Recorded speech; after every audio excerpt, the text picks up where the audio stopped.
On est aujourd'hui le mardi 4 Shvat, on est le 15 janvier et le cours d'aujourd'hui sera pour la guérison totale et définitive de Avraham ben Esther, ainsi que pour la guérison totale et définitive de Michal bat Sarah, ainsi que pour la réussite totale dans tous les domaines de Asher ben Sarah. On commence notre cours des psaumes aujourd'hui, on est arrivé au 3e psaume, on va, comme d'habitude, le lire, le commenter un petit peu et après prendre une, deux, trois, x idées fortes et essayer donc de les commenter, de les faire vivre et de nous faire vivre avec ce Mizmor, avec ce psaume. Donc on commence le 3e psaume, Mizmor le David beborcho mipnei Avshalom beno. Voici le chant de joie, Mizmor, c'est un chant de joie. Voici le chant de joie que David a chanté lorsqu'il fuyait devant son fils Avshalom. Alors bien sûr, la question qui se pose immédiatement, on va juste l'effleurer pour l'instant, c'est comment peut-on chanter de joie lorsqu'on se retrouve dans une situation où un homme aussi respectable que David, un père, certainement, sans aucun doute, aussi bon que David, se retrouve poursuivi par son propre fils qui veut le tuer et qui veut devenir roi à sa place. Donc une révolte contre la royauté, une mise en danger de sa propre vie. Comment dans une situation aussi abominable, lorsqu'un homme, et on n'en a aucun doute, a tout fait pour investir le meilleur de lui-même dans l'éducation de ses enfants, comment peut-on imaginer que l'un de ses fils le poursuive pour le tuer? C'est une chose absolument incompréhensible, mais ce qui est encore plus incompréhensible, c'est comment peut-on imaginer que David se mette à chanter de joie à ce moment-là? C'est la différence entre parenthèses, je ne la répéterai pas forcément tout le temps, entre un Mizmor et un Shir. De nombreux psaumes commencent par l'expression Mizmor, d'autres par l'expression Shir, des fois les deux, Mizmor, Shir. Shir fait allusion à un moment, on pourrait dire, d'élévation spirituelle, de méditation extrêmement élevée, Az Yashir Moshe, tandis que Mizmor fait beaucoup plus allusion à une situation d'allégresse, de joie, de joie profonde qui s'exprime à l'extérieur. C'est la raison pour laquelle, s'il avait été dit les David Shir, nos maîtres ne se seraient pas étonnés. Mais Mizmor les David, un chant de joie au moment où tu fuis Jérusalem poursuivi par ton fils pour être tué, c'est quelque chose d'incompréhensible. Bien sûr, on va essayer de le voir ensemble. On continue. Hachem, et dans ce chant de joie, David s'adresse à Hachem et lui dit « Marabout Sarai, combien sont nombreux mes ennemis, ou plutôt, combien sont nombreux mes souffrances, nombreuses mes souffrances, ou mes détracteurs ». C'est très difficile de choisir l'une des traductions. Le mot de Sarai peut vouloir dire souffrance, détracteur, ennemi, dans le contexte bien sûr. Rabim kamim alai, combien sont puissants ceux qui se lèvent contre moi. Rachid dit, Rabim kamim alai, combien sont puissants ceux qui se lèvent contre moi. Bnei adam gdolim batorah, c'est ceux qui sont les plus grands dans la Torah qui se dressent contre moi. Gdolim bechochma, ceux qui sont les plus grands dans la sagesse se dressent contre moi. Gdolim beosher, ceux qui sont les plus influents et les plus puissants dans le royaume se dressent contre moi. Gdolim bekoma, ceux dont le statut est le plus élevé, des ministres, des princes, se lèvent contre moi. C'est-à-dire qu'il n'y a pas un seul homme dans ce royaume qui n'a pas un pouvoir, ou pouvoir de Torah, ou pouvoir de sagesse, ou pouvoir d'influence, ou pouvoir de richesse. Tout le monde se lève contre moi. Comment est-il possible que je n'arrive plus à trouver, ne serait-ce que dans ce genre de public, je n'arrive plus à trouver ne serait-ce que une personne, un groupe sur lequel m'appuyer? On continue. Rabim Omrim, et ces gens puissants, qu'est-ce qu'ils disent?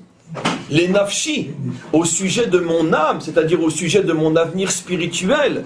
Pas seulement ils me mettent en danger physiquement, pas seulement ils me poursuivent pour me destituer, mais ils se permettent même de me juger sur le plan spirituel. Omrim les nafshi, voilà que ces grands se réunissent et commencent à me juger sur le plan spirituel. Et qu'est-ce qu'ils disent? En Yeshuata lo beloim sela. C'est sûr que Dieu ne le sauvera pas. C'est sûr que Hachem l'a abandonné. De quel droit permettez-vous de me juger aussi sur le plan spirituel? Êtes-vous le maître du monde pour me juger? Et pourtant vous vous permettez de conclure que je n'ai plus aucun salut, que je n'ai plus aucun avenir, même sur le plan spirituel. Donc bien sûr, j'imagine que vous vous demandez tous, mais qu'est-ce qui se passe? Pourquoi? On va bien sûr voir.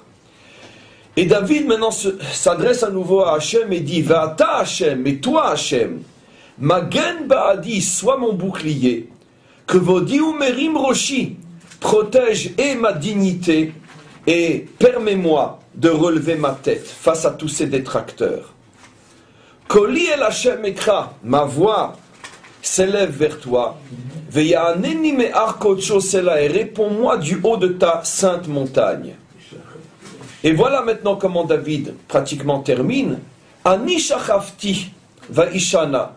Sache que j'ai une telle confiance en toi que malgré la situation, vous imaginez la détresse physique, morale, spirituelle.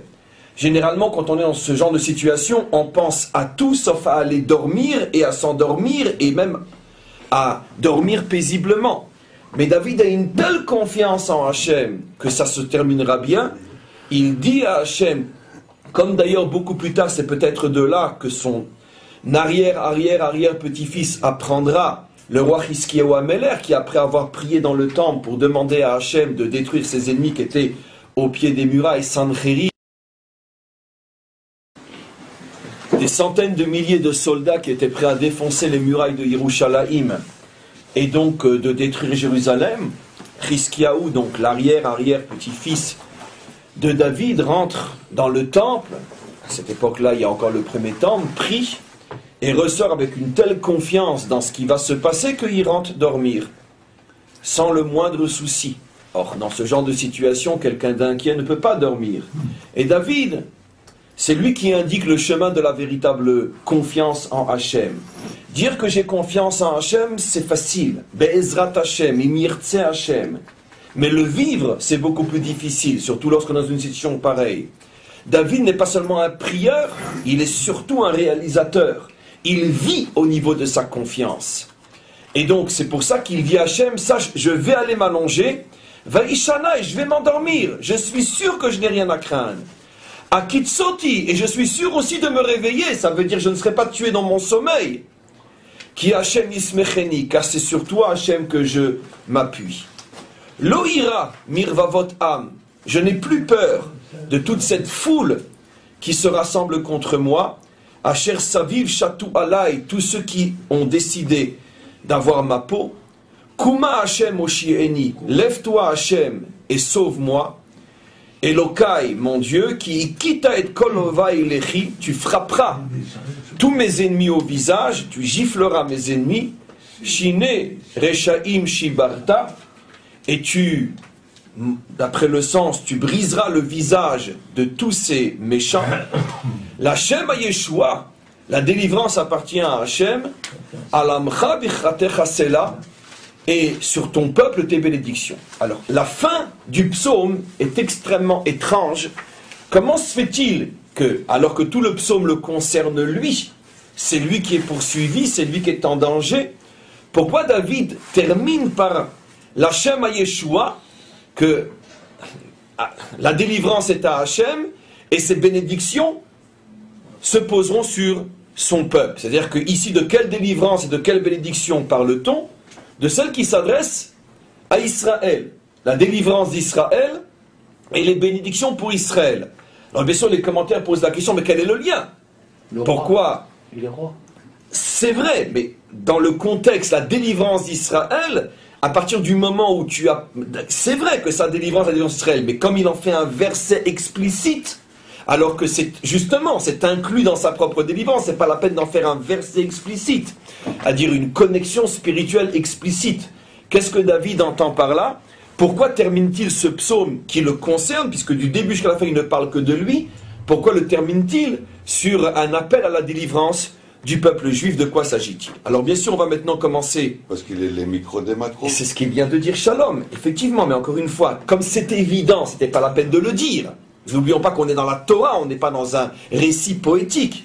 Dans la Torah, chaque verset est un monde en soi, dans la mesure où on est tous conscients que la délivrance du roi est celle d'Israël, c'est pas la peine de le dire.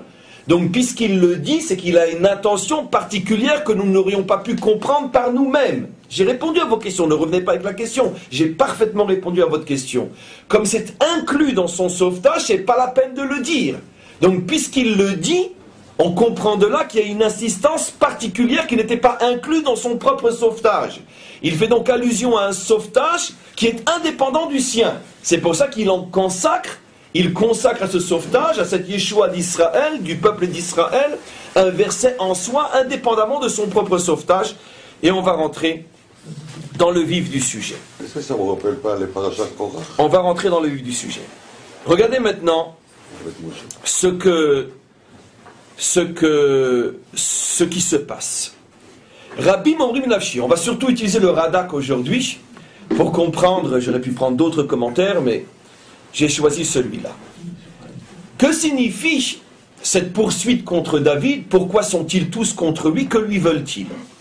Pourquoi Avshalom se révolte contre son père? Que se passe-t-il? Le Radak explique. Rabbi Omrim Nafshi, nombreux sont ceux qui parlent contre moi, contre mon âme, pardon. C'est-à-dire, Ve'ata'am, la raison, qui Rabbi Mechachme Israël, pourquoi tant de maîtres d'Israël, Kemo Achitophel ve'acherim, comme les plus grands d'entre eux, Achitophel qui était un géant dans la Torah, pourquoi poursuivait-il David, Doeg et de quantité d'autres? Ayu choshvim, parce qu'il pensait, qui aya l'osé, que tout ce qui lui arrivait avec la révolte de son propre fils contre lui, pourquoi? Hayalosé à Onesh, c'était une punition. Aldevar Batsheva, à cause de ce qu'il avait fait avec Batsheva. J'explique. On a un principe fondamental. Mida keneged mida. Si tu veux savoir quelle est ta faute, regarde quelle est ta punition. Pourquoi? Parce que généralement, dans la punition, se cache le message qui te permet de comprendre quelle faute tu as fait. Pourquoi? Puisque, comme on le sait par définition, un homme a énormément de mal, de difficultés à admettre, à comprendre, à voir, à reconnaître qu'il a fauté. Et parfois, ce n'est que quand arrive l'épreuve que l'homme se rend compte qu'il a fauté. Mais le problème, d'accord, j'ai une épreuve, j'ai une punition, mais en quoi ça va me permettre de faire teshuva? Car des fautes, j'en ai fait un paquet. Sur quelle faute je dois faire teshuva? Alors, généralement, mida keneged mida, la faute est porteuse du message concernant, la punition est porteuse d'un message concernant la faute. Essaye de bien comprendre la punition et tu comprendras quelle est la faute. Et tous les maîtres d'Israël, en voyant la punition de David, ont dit, mais c'est absolument évident quelle est la faute de David. C'est-à-dire que jusqu'à la punition, on pouvait encore avoir un doute, que je vais expliquer. Mais quand ils ont vu la punition, ils n'ont plus eu de doute. Et ils se sont tous dressés contre David. Quelle a été la punition? En vérité, le prophète Nathan, on le verra quand on étudiera bien sûr ce passage dans pas si longtemps que ça, dans le cours sur le roi David, le prophète Nathan était venu annoncer à David qu'il avait donc fauté avec Bathsheba, et il lui avait dit que Hachem yakim mi beitecha ra'a, il fera se lever le mal de ta maison. C'est-à-dire que quelque chose de mal va se lever de ta propre maison contre toi. Mais comme on le verra, David, sur cette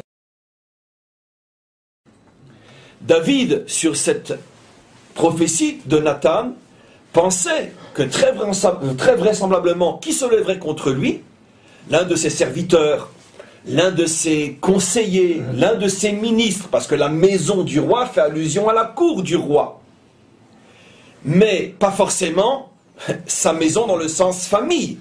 C'est quand on est un roi, maison peut signifier dans un premier sens la cour, donc la cour est composée de quantité de gens qui ne sont pas de la famille, et ça peut signifier aussi, comme pour vous et moi, généralement, Beitecha, c'est la famille, c'est la maison. Et donc David ne savait pas qui allait se lever contre lui. Et personne dans le peuple ne savait véritablement comment ça allait se terminer. Et tant qu'on voyait que David n'était pas puni pour l'histoire de Bathsheba, alors on pouvait imaginer que finalement il n'avait pas vraiment fauté avec Bathsheba, pour des raisons simples que je vais très rapidement répété aujourd'hui, mais auquel je consacrerai beaucoup plus de temps quand on arrivera au passage dans l'autre cours sur le roi David. Et donc tout le monde était dans la spectative, est-ce que David a fauté ou non? Mais quand ils ont vu que de sa maison, c'est-à-dire de sa famille, s'est levé celui qui voulait le tuer, alors à ce moment-là, tous les sages d'Israël sont tous tombés d'une certaine manière, en partie dans l'erreur de se dire, c'est bien la preuve qu'il a fauté avec Bathsheba. Pourquoi? Parce que cette punition est mida keneged mida. Dans la mesure où lui a fauté dans un problème familial, il a pris une femme pour se marier avec elle et avoir des enfants avec elle, pour bien lui faire comprendre que c'est dans ce domaine qu'il a fauté, la punition va être qu'un de ses enfants, fruit d'une femme, va se lever contre lui. Et donc c'est mida keneged mida.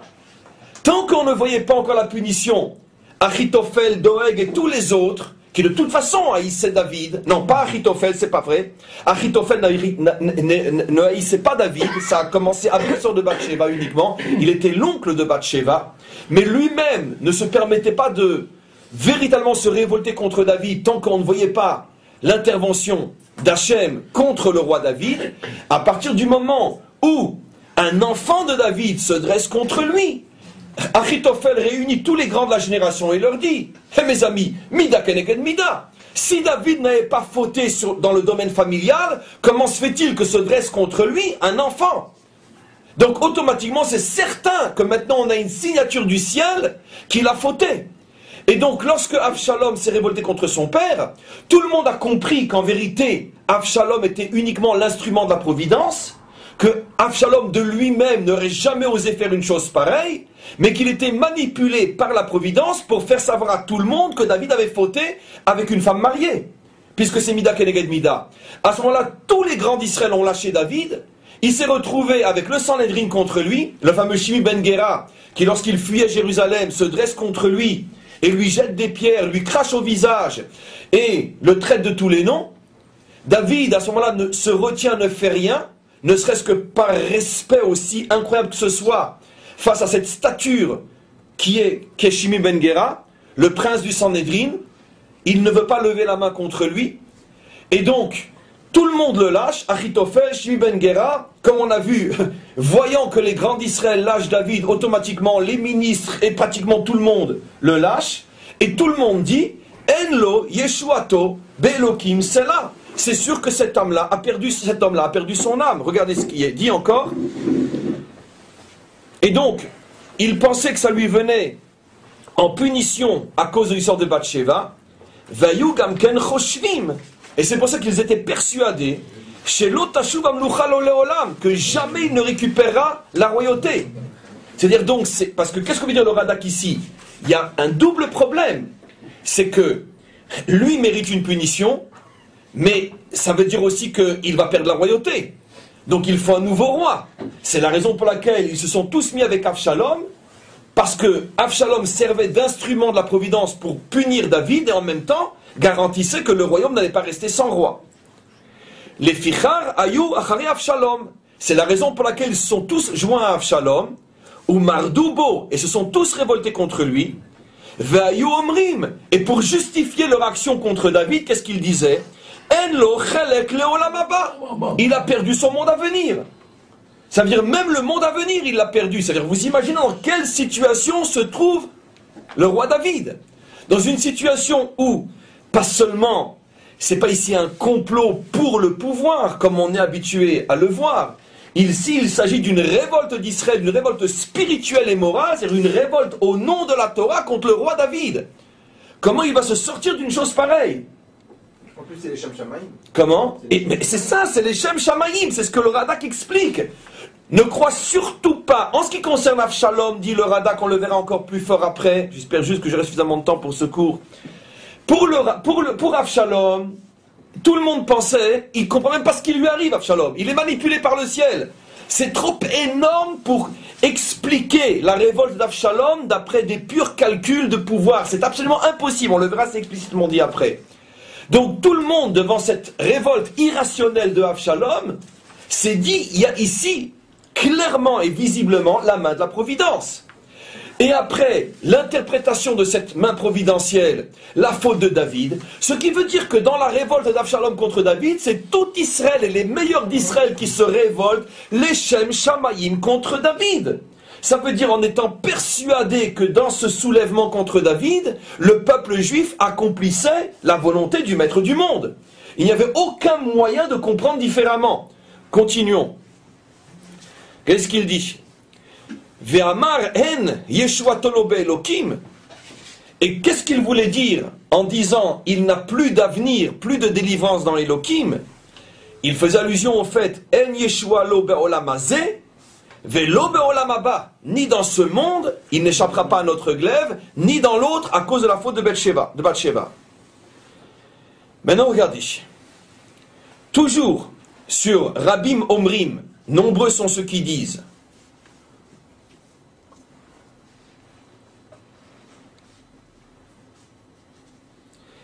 Umayu Omrim, et qu'est-ce qu'il disait?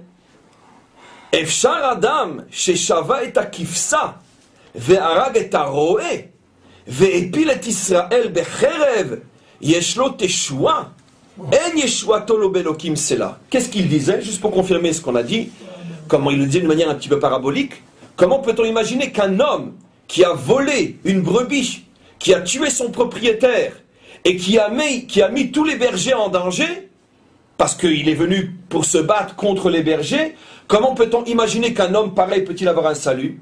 La brebis, c'est Bathsheba, le berger, le propriétaire, c'est son mari, qu'il a envoyé en premier au front, et il s'est fait tuer au front, et il a mis tout Israël en danger. Pourquoi? Parce que toute cette révolte-là, finalement David ne s'est pas retrouvé complètement tout seul. Heureusement pour lui, il y a malgré tout quelques milliers qui l'ont rejoint, contre des centaines de milliers. Et finalement, donc, on est en train de se préparer à une guerre civile. Donc David, non seulement a pris la brebis, a tué son propriétaire, mais met en danger tous les bergers, puisqu'à cause de lui, il va y avoir une guerre civile. Et forcément, il y aura des morts des deux côtés. Donc c'est clair que cet homme-là a tout perdu. Voilà dans quelle situation se retrouve David. Alors maintenant, pour comprendre ce qui se passe, on va continuer le Radak et on va revenir maintenant sur la première question demandée. Comment se fait-il que David ose dire chant de joie de David en fuyant devant Absalom, mon fils? Regardez ce que dit le Radak. Une explication extraordinaire. Il dit la chose suivante. Amar David, David s'est dit, Yaakov Avinu barach. Je ne suis pas le premier qui prend la fuite. Yaakov lui aussi il était poursuivi. Et il a pris la fuite. Devant qui il a pris la fuite?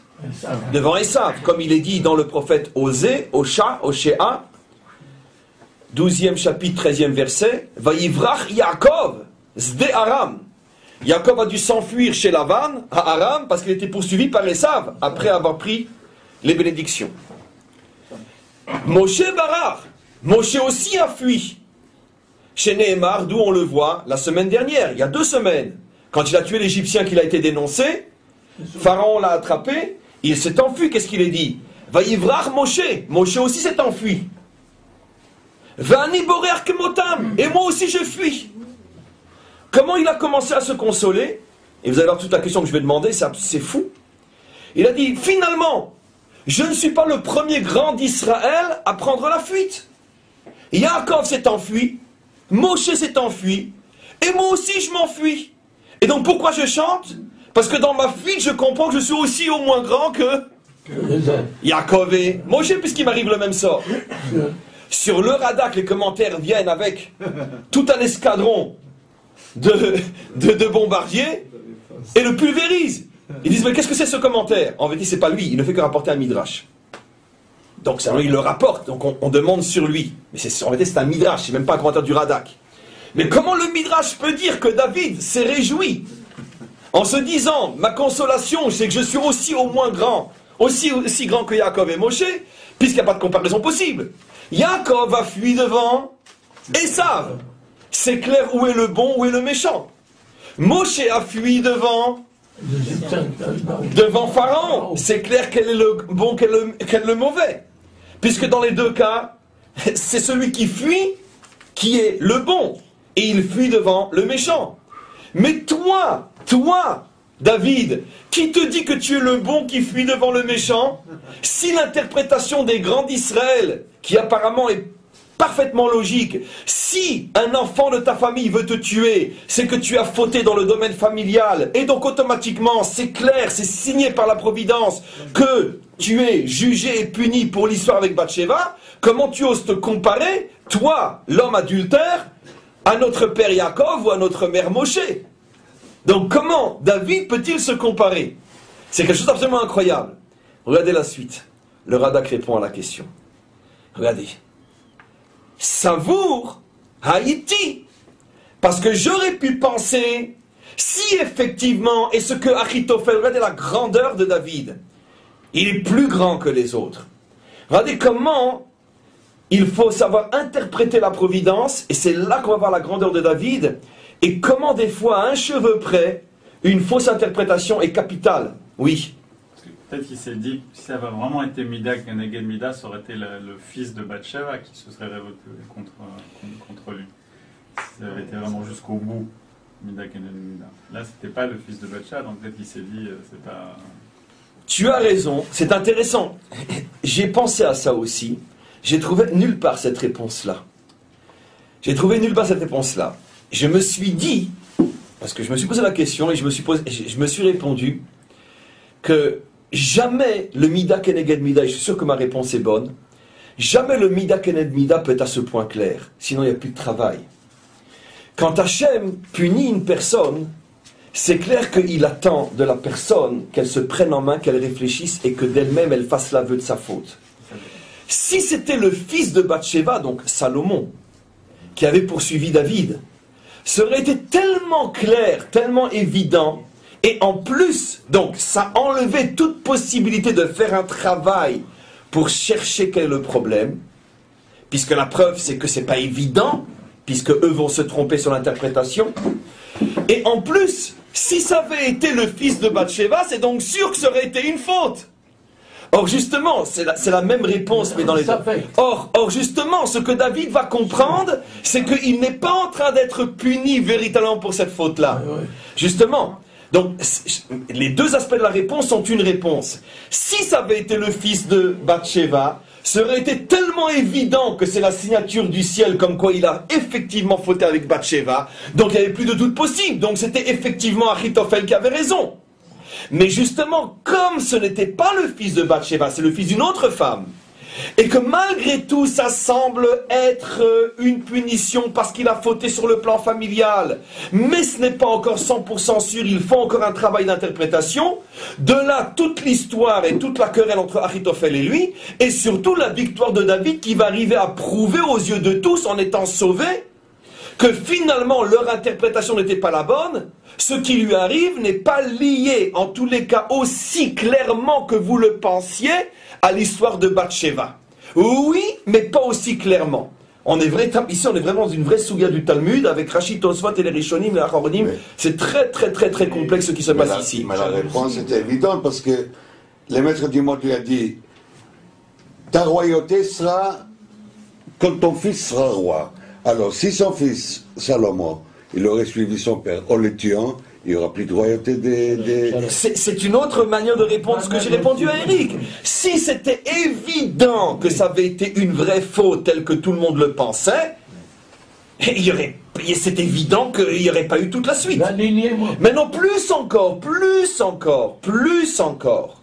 Cette fausse interprétation de ce qui est arrivé avec Absalom, même après la victoire de David, cette fausse interprétation d'Achitophel était tellement ancrée dans l'esprit d'énormément de juifs de cette époque, parmi les plus grands, que c'est la raison pour laquelle il va y après avoir une révolte, cette fois-ci plus contre David, mais contre Shlomo. Qui va se révolter contre Shlomo pour devenir roi à sa place? Son frère, Adoniaou. C'est une haftara. Ça veut dire que personne ne pouvait se faire à l'idée que Shlomo puisse être le prochain roi d'Israël. Et là aussi, tout le monde s'est mis avec Adoniaou, on le verra ce passage. C'est-à-dire qu'il y a eu deux révoltes contre finalement la vraie royauté de David, contre lui et contre Shlomo. Et pourquoi? Parce que tout le monde disait que ça ne peut pas être le fils d'une femme adultère qui va régner sur Israël. Ce qui veut dire, non, ne descendez pas à ce niveau-là. C'est comme j'explique, au niveau des intérêts, oui, mais pas, on parle de Achitophel. On ne parle pas à ce niveau-là. Ça veut dire qu'il y avait cette certitude qui n'a jamais été véritablement ébranlée, comme quoi c'est absolument impossible que de ce mariage puisse sortir quelque chose de bon. C'est impossible. Alors quand ils ont vu que David s'en était sorti, qu'est-ce qu'ils ont pensé? Ils se sont dit peut-être que David a tellement de mérites que ses mérites l'ont sauvé. Mais Shlomo, lui, n'arrivera pas au trône. Et ils se sont révoltés contre Shlomo, et une fois de plus, Shlomo, oui, était sur le trône. Et en vérité, nos maîtres disent qu'il va falloir attendre jusqu'à l'inauguration du temple. Et à ce moment-là, il y a eu une sorte de miracle, peu importe un fait technique, que les portes du Echal refusaient de s'ouvrir. David.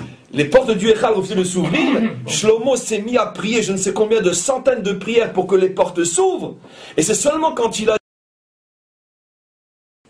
À ce moment-là, tout Israël a compris que finalement David n'avait jamais fauté, puisque non seulement il s'en était sorti, son fils était roi, et le temple ne pouvait fonctionner que par le mérite de David, puisque les portes ne s'ouvrent que grâce à l'invocation du nom de David. Oui.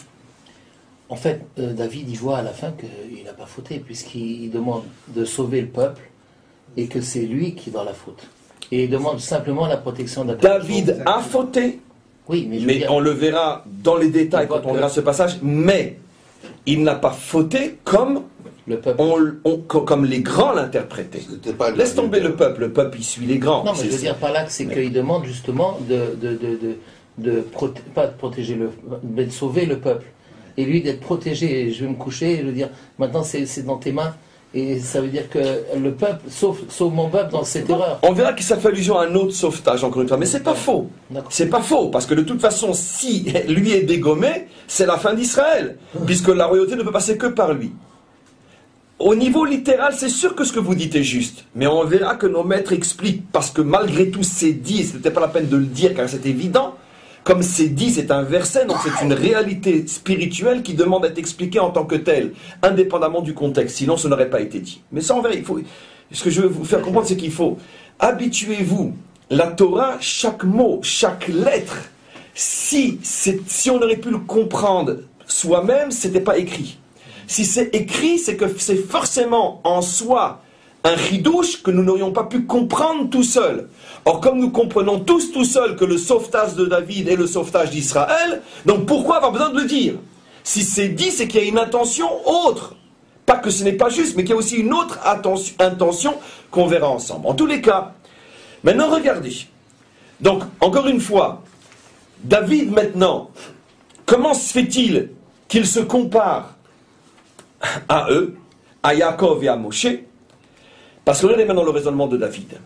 Savour Haïti, si véritablement, comme Achitophel le croit, je suis en train d'être jugé pour adultère et assassinat, quelle est la punition d'un adultère et d'un assassinat? L'un des deux suffit, peine de mort. À plus forte raison les deux. Puisque adultère, peine de mort, assassinat, peine de mort.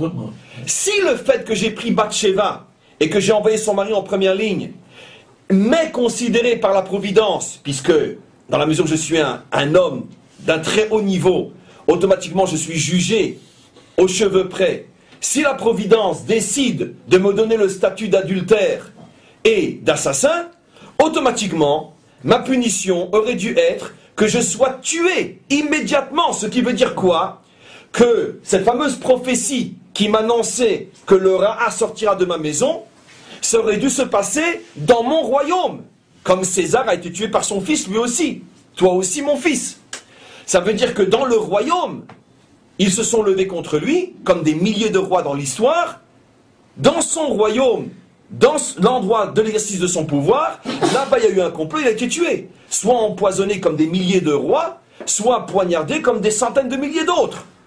Mais David, regardez sa chokhma. David dit, comment se fait-il que je sois chassé, que je suis obligé de quitter Jérusalem? Et là, David fait un raisonnement incroyable. Et c'est lui qui va avoir raison. Regarde la puissance de ce que c'est un véritable sage, qui sait interpréter chaque chose qui lui arrive dans la vie. Si on a la Torah rien que pour ça, je dis toujours, la Torah, c'est pas une religion, c'est la science des sciences. Un sage, c'est le seul et unique qui sait vivre sur terre, parce qu'il sait comprendre chaque seconde qui lui arrive, et donc il sait où mettre le prochain pas. Regardez maintenant, David dans une situation où tout Israël est contre lui, toute la Torah est contre lui, tout le monde est contre lui, tout le monde lui dit 1 + 1 = 2. David leur répond, mes amis, si c'est vous qui avez raison, comment vous comprenez que je n'ai pas été assassiné sur place à Jérusalem? Comment se fait-il que je sois obligé de fuir? Et donc, regardez la suite. Ve'arshav she'ani golé. Je me retrouve dans une situation d'être exilé. Je fuis mon endroit, l'endroit où je vis. Or, on a un principe, dit-il à Achitophel. Galout mechaperet avon. La galoute est une capara sur toutes les fautes. On a un principe fondamental que lorsqu'un homme est passible de mort et que Hachem veut malgré tout l'épargner, alors ce qui va lui arriver, c'est galoute. Nos maîtres disent au sujet d'Israël, entre autres, c'est bien sûr, je dis entre autres, parmi des milliards d'autres raisons plus profondes que celles que je vais annoncer, au moment du premier ou deuxième temple, un décret d'extermination pesait sur le Ham Israël, mais en vertu de la promesse faite au Père, Hachem a transformé le décret de mort en galoute. Et en partant en galoute, c'est comme ça qu'on a été sauvé de la disparition. À chaque fois qu'Israël est chassé, les goïms ne se rendent pas compte qu'en vérité, ils ont sauvé Israël. Parce qu'en les chassant, on assure l'éternité de la nation. D'où on le sait d'une halakha. Celui qui tue Béchogeg, quelle est sa punition? Galoute.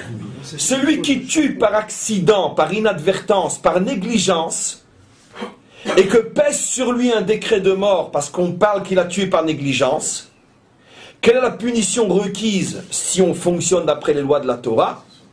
On ne peut pas le tuer malgré tout parce que même s'il roulait à 150 à l'heure dans une agglomération et en plus alcoolique, il mérite 10 fois la mort, mais on ne peut quand même pas le tuer parce que ce n'est pas un assassinat prémédité. C'est Karov le Mézil. Et qu'est-ce que... Non, c'est le cas de Galout, c'est le cas de Galout. Mamash, c'est le cas de Galout. Karov la Mézide, c'est le cas de Galout. Bon, peut-être pas 150 à l'heure avec alcoolisme, mais par exemple, s'il roule normalement et que tout d'un coup un piéton traverse, il ne va pas en Galout. On parle que c'est une inadvertance grave. À ce moment-là, on ne peut pas, nous, tribunal humain, le tuer, mais la Torah nous apprend que pèse sur lui un décret de mort, mais qui ne peut être que providentiel.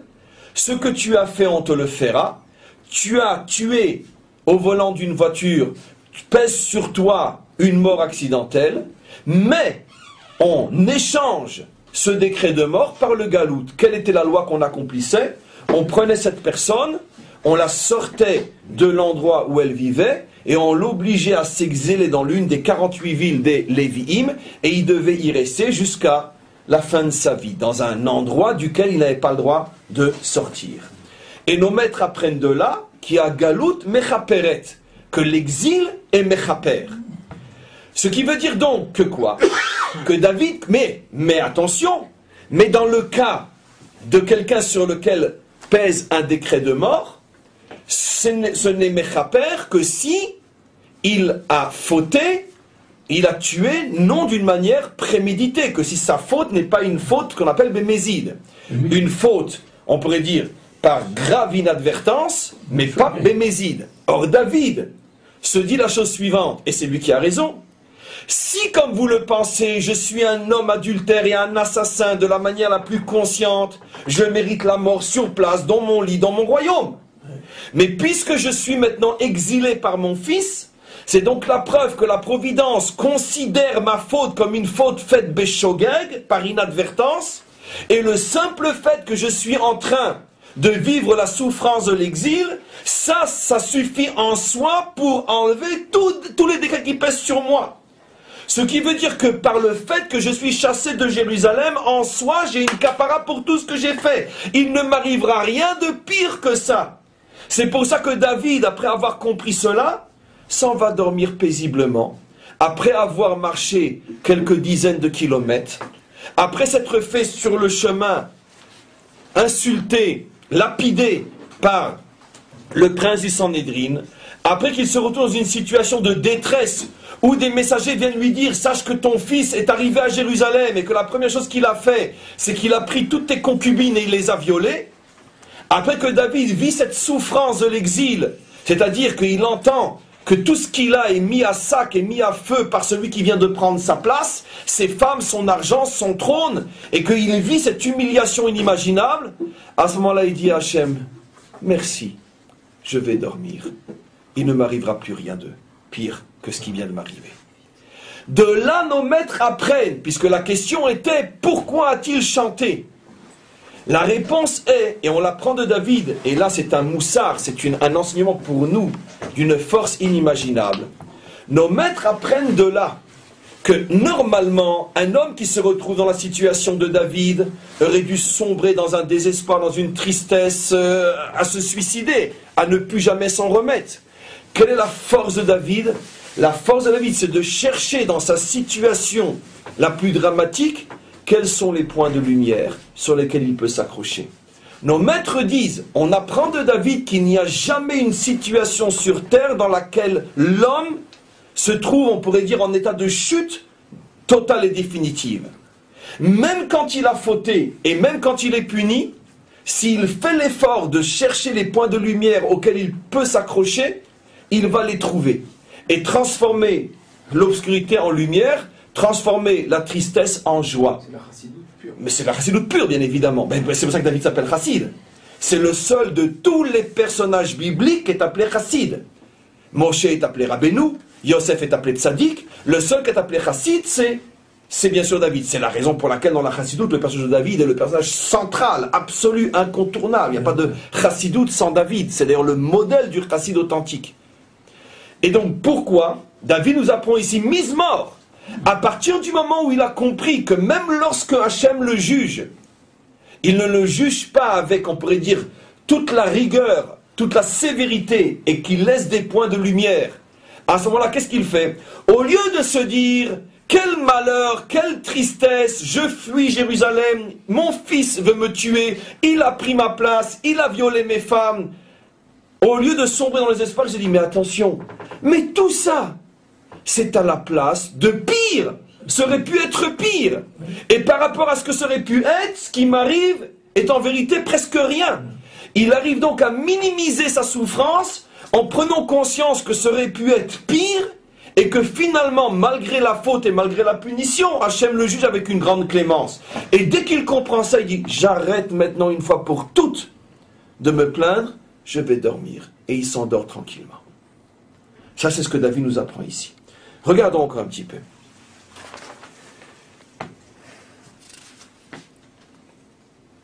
À Kitsoti, je vais juste vous le montrer dans le Radak. Je vais dormir, pardon, Ani Shachafti Vaishana. Je vais aller dormir après avoir compris ça. Et regardez. Shachafti Bebetar. Je vais dormir sans la moindre inquiétude. Veishon Beshalom. Je vais dormir comme un homme qui est en paix. Qui Adam Shenlo Pachad, comme un homme qui n'a pas d'ennemis. Va Kitsoti. Ve'eneni niv'al ki Adam ayoshen mitorat tzara. Et je ne suis pas perturbé comme celui qui s'endort en plein milieu d'une détresse. Ki ve'odo yoshen yire chalomot ra'im. Parce qu'un homme qui s'endort dans la détresse, pendant la nuit, il va avoir des rêves qui vont le perturber. Mais moi non. Ulama niboter becha. Et pourquoi j'ai une telle confiance en toi? Qui a dati, parce que je sais, qui Hachem ismecheni, c'est le terme que je voulais vous faire comprendre, que finalement tu me soutiens. Ça veut dire même lorsque Hachem fait tomber quelqu'un avec une main, en même temps il le retient avec l'autre main. Et c'est ce que David comprend, qu'il n'y a jamais de situation où il y a lieu de se sentir tomber complètement. Tu peux toujours sentir qu'avec si Hachem te punit avec une main, il te retient avec l'autre. Maintenant regardez. Umerim Roshi. Regardez ce que dit David sur ma tête maintenant peut se relever. Je n'ai plus honte. Vous me traitez d'adultère, vous me traitez d'assassin. Mais moi j'ai compris qu'en vérité ce n'est pas du tout ce que Hachem me signifie, parce que sinon il m'aurait tué dans le royaume, il ne m'aurait pas obligé à fuir. Je relève ma tête devant vous et regardez ce qu'il dit. Qui, Shetatsileni, David dit à Hachem, quand finalement tu me sauveras et qu'ils verront que je ne suis pas tombé sous le glaive de Avshalom, Yakiru veyedou, ils verront et ils comprendront eux aussi ce que j'ai déjà commencé moi à comprendre. Ki atam ahaltali aavon beze haonesh et anisheni. Que ce début de souffrance qui est l'exil est en soi ma punition et aussi ma kapara. Donc leur interprétation n'est pas bonne. Encore une fois, avant de voir la dernière partie du cours qui est extrêmement importante, qui est fabuleuse, je veux juste maintenant conclure ce que j'ai dit. Oui, David a fauté. Oui, absolument. Quelle a été exactement la faute de David? Ça sera les cours du mercredi, de demain, enfin quand on y arrivera, c'est pas le cours des psaumes. Heureusement que l'un complète l'autre. Oui, il a fauté.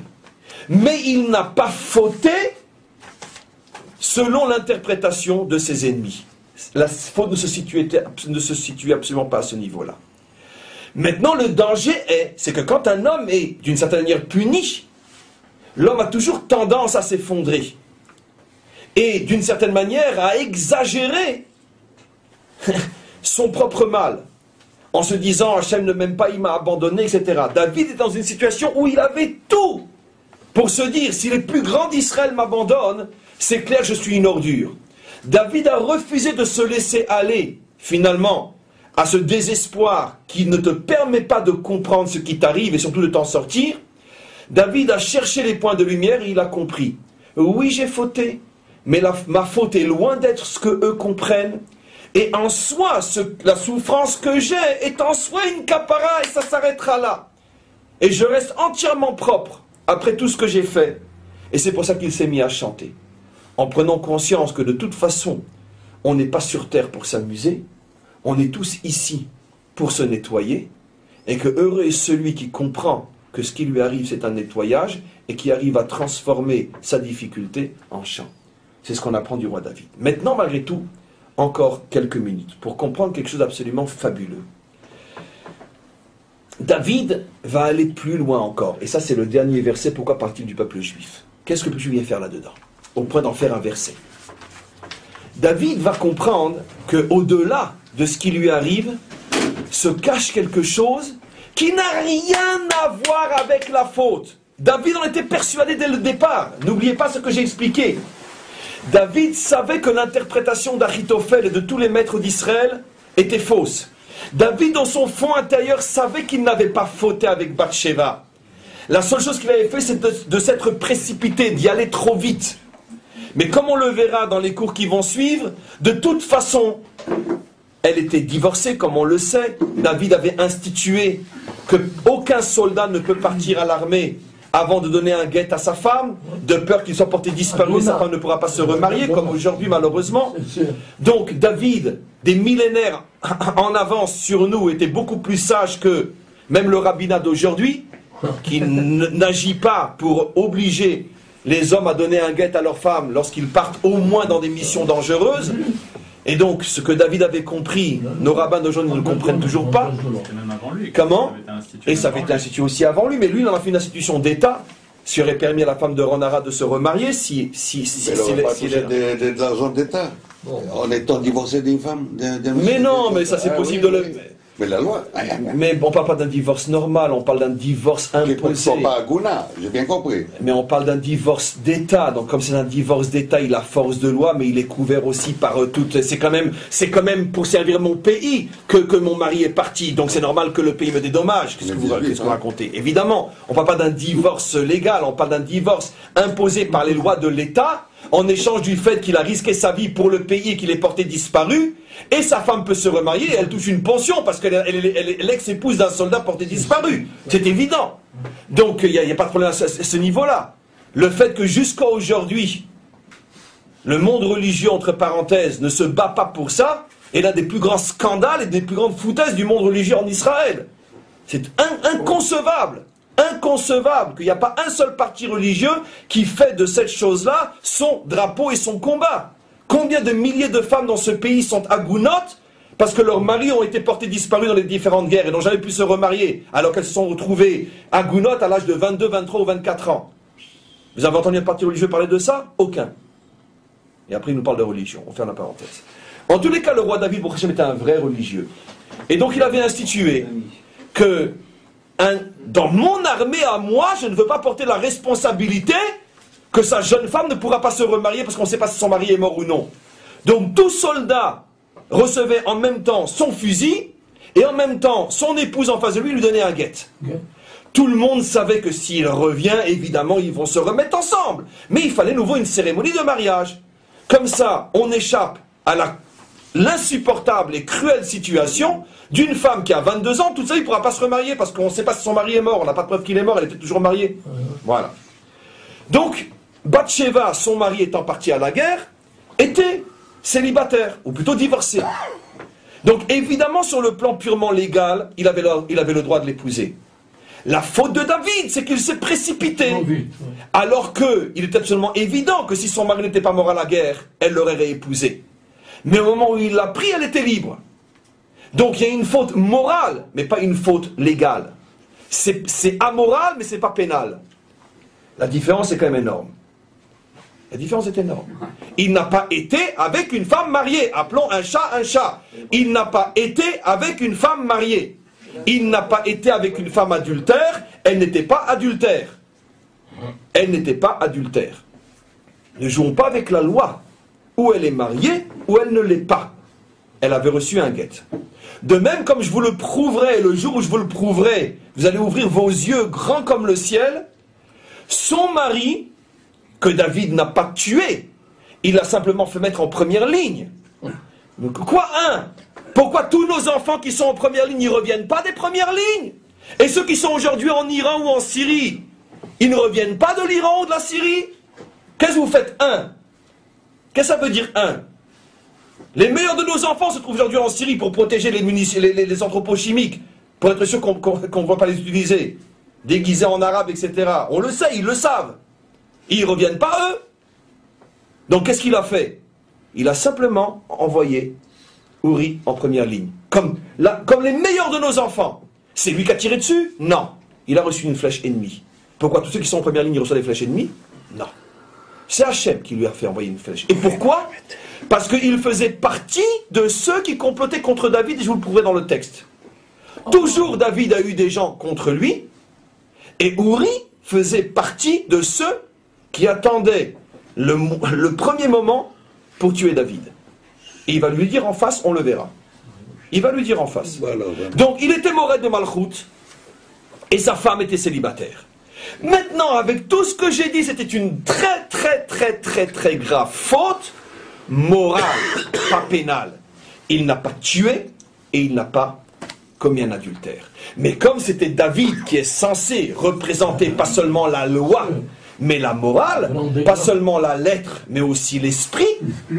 Au niveau de l'esprit du judaïsme, il avait bien sûr fauté, parce que, quoi qu'il en soit, si son mari était revenu, elle l'aurait réépousé, et quoi qu'il en soit, s'il ne l'avait pas envoyé en première ligne, il ne serait peut-être pas mort. Donc, sur le plan de l'esprit, il y avait, oui, une faute. Mais quoi qu'il en soit, David sait, maintenant j'arrive à la dernière partie du cours, David sait, quoi qu'il en soit, que ce qui lui arrive ne peut pas être uniquement une punition pour ce qu'il a fait. Pourquoi? Parce qu'il y a ici quelque chose d'absolument incompréhensible qui est: comment est-il possible que le fils de David se révolte contre lui? Alors, bien sûr, tout à l'heure j'ai expliqué, pour noyer le poisson dans l'eau, manipulé par la providence. Je suis étonné que personne ne m'ait sauté dessus à ce moment-là. Parce que manipulé par la providence, c'est vrai pour un serpent, c'est vrai pour un loup qui attaque un homme, mais c'est pas vrai pour un homme qui a le libre arbitre. On ne peut pas lui prendre son libre arbitre et le jeter contre son père. En plus, quel père? Le roi David. Donc ici, il y a quelque chose qui dépasse l'entendement. Après tout ce qu'on peut expliquer, si David devait être puni, on peut comprendre que Hachem lui envoie un chien qui lui fasse peur et qu'il le mord. Le chien n'a pas le libre arbitre. Mais Avshalom a le libre arbitre. Il ne peut pas être manipulé par la providence contre son père. C'est absolument impossible. Donc qu'est-ce qui se passe dans la tête d'Avshalom pour pouvoir, en tant qu'homme possédant le libre arbitre, se dresser de sa propre volonté contre son père. Et donc ça n'a pas de sens. C'est irrationnel. Et David savait que c'était irrationnel. Et David cherchait pourquoi. Pourquoi ça se passe comme ça? Alors maintenant, regardez ce que disent nos maîtres. Quelque chose d'absolument incroyable sur la raison pour laquelle est arrivé à David ce qui est arrivé. Regardez ce qui est dit.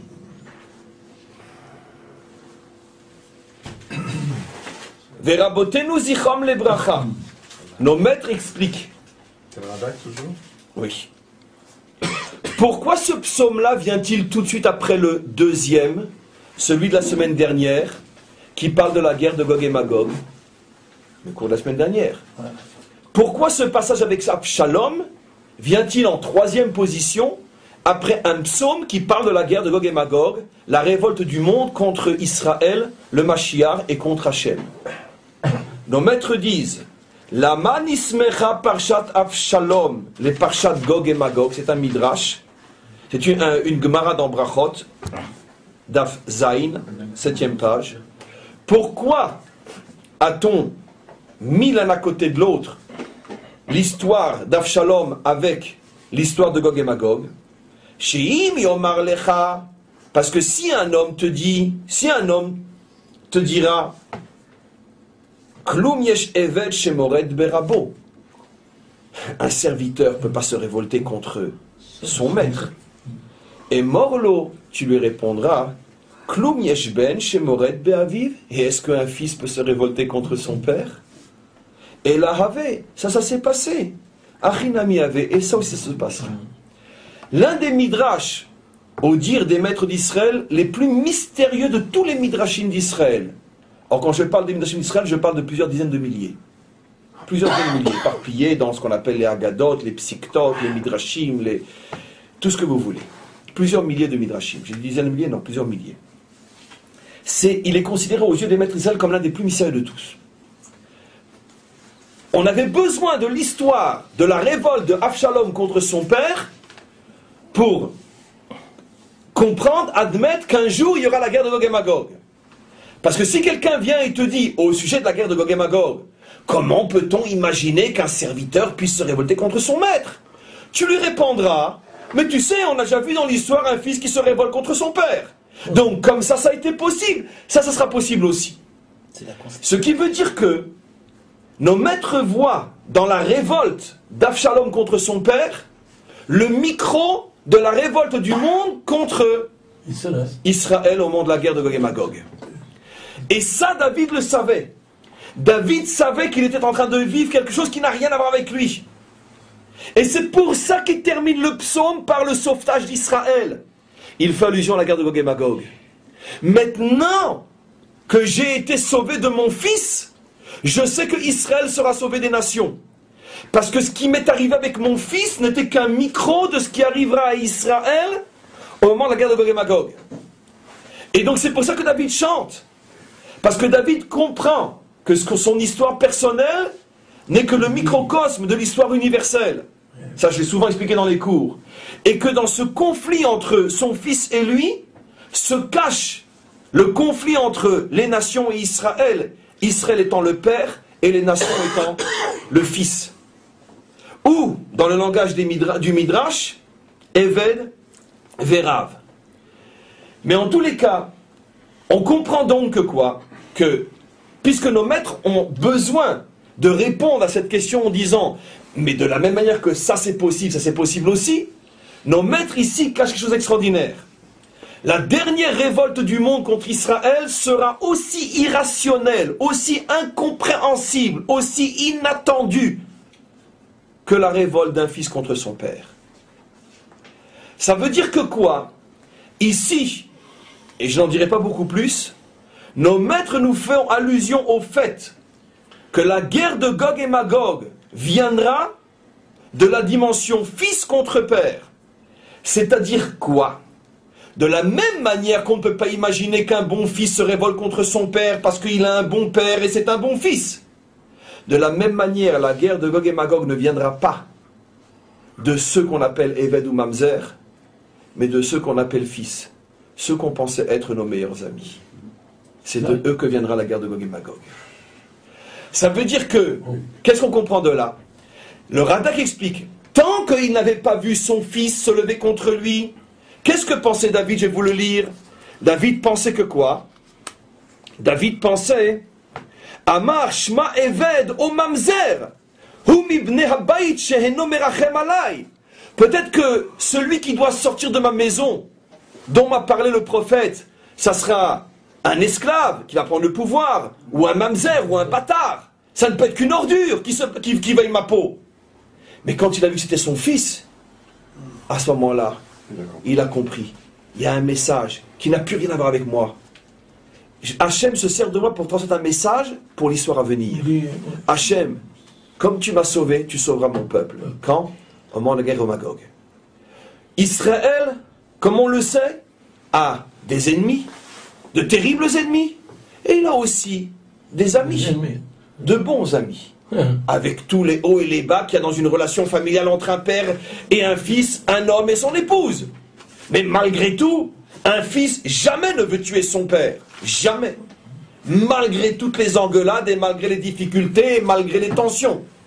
Un fils qui veut tuer son père et qui soit l'initiateur de la mise à mort de son père, si on raconte que la guerre de Gog et Magog viendra d'un grand rassemblement des ennemis d'Israël contre Israël, tout le monde dira oui, on s'attend tous les jours à ce que ça se passe. Mais si on dit la guerre de Gog et Magog sera l'initiative de ceux qu'on considère comme les amis d'Israël, c'est eux qui seront à la tête de cette attaque contre Israël, tout le monde dira mais c'est absolument impossible, pas eux. On leur répondra, l'histoire de David et Avshalom était une préfiguration à la guerre de Gog et Magog.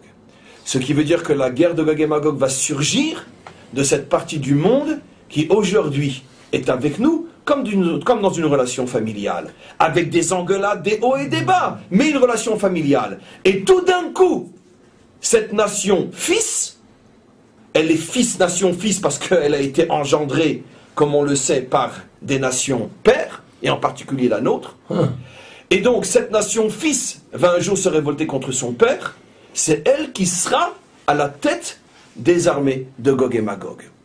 Et donc on comprend encore une fois pourquoi ça se termine par une prière qui demande le salut d'Israël, parce que David sait que de la manière que lui a été sauvé, Israël sera sauvé. On pourrait bien sûr se poser la dernière question, j'ai terminé. Malgré tout, pourquoi ce message de la guerre de Gog et Magog est lié à l'histoire personnelle de David avec Bathsheba?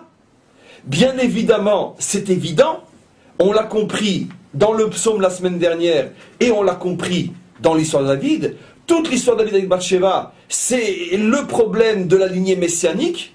Par qui va sortir le Messie? David sait que c'est avec Bathsheba, mais le problème c'est que ça se passe mal. Et d'une certaine manière, la révolte d'Avshalom, comme la révolte d'Adoniaou après, c'est pour empêcher la lignée messianique de voir le jour.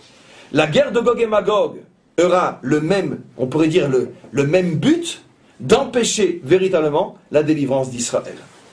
Ce sera le fond, le sens du combat contre Israël au moment de la guerre.